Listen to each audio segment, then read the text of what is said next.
review this week. Got a Benchmade Griptilian, and this is a knife that kind of brings me a lot of memories from my childhood.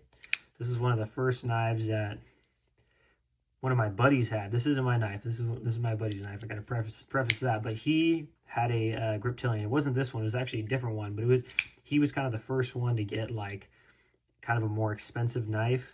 And it was a Griptilian, so we were always, messing around with them and kind of comparing a lot of our other knives to that. So this one kind of has a special place in my heart as far as, getting into knives and all that kind of stuff. This thing, my buddy takes this to work. He's an electrician's apprentice right now, so I'm not exactly sure what he does to this thing, but you could tell it's so hammered. I mean, the pocket clip's kind of bent up. The blade is obviously been put through the paces, but overall, I mean, the action's still fairly smooth. I don't think that this thing's really been taken apart or lubricated.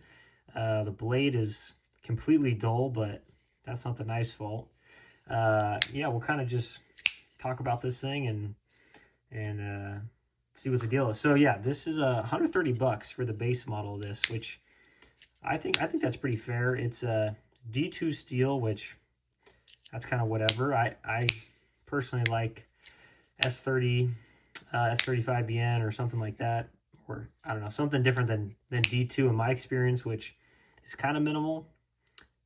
D2 really hasn't been anything too special, but I do notice that Benchmade puts it on some of their stuff as far as like the cheaper steels go. So we'll get a quick measurement on this guy. So we got a little over 8-inch length and 3.45 blade size according to their website. We'll get a little comparison. Got that Kershaw blur and that PM2. As you can tell, I mean, this thing's pretty comparable in size, especially to the blur.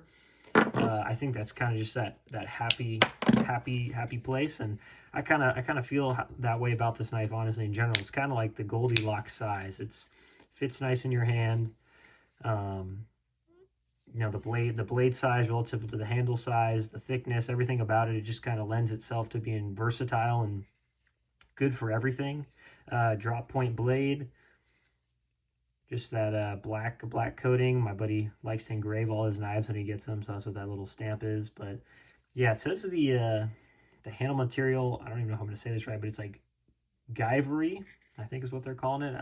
I don't know if that's just a type of polymer or whatnot, but I like it. This thing looks a little different than what the normal Benchmates have, this little pattern, so I don't know if this one was kind of like a special model or different, but I think it feels good. It's grippy in the hand. I don't feel it moving around. I'm a big jimping guy, and I do appreciate how we do have jimping on the knife blade itself, and that it actually does continue into the handle. And this thing has steel liners in it. I don't know if you can see that, but we actually have steel jimping, and then they also have it continuing on the actual handle of the knife, which I really appreciate. And if you look, you can see that the metal actually lines up with the plastic, so I think that's kind of cool, and it's on both sides. So I really like this thing. I mean, it's super ergonomic pretty much everywhere you go. There's some jimping on this thing to feel. Got some on the back side here, top and bottom edge. I just think there's a lot of thought put into this thing, and I think this is kind of one of Benchmade's kind of flagship knives, just in the sense of the popularity of it, and everyone kind of knows what a Griptilian is, and if not, maybe people have that the Doug Ritter Hogue, which is kind of the same thing, but made by a different guy. Yeah, this thing's got washers in it. Like I said, those steel liners, 3.88 ounces.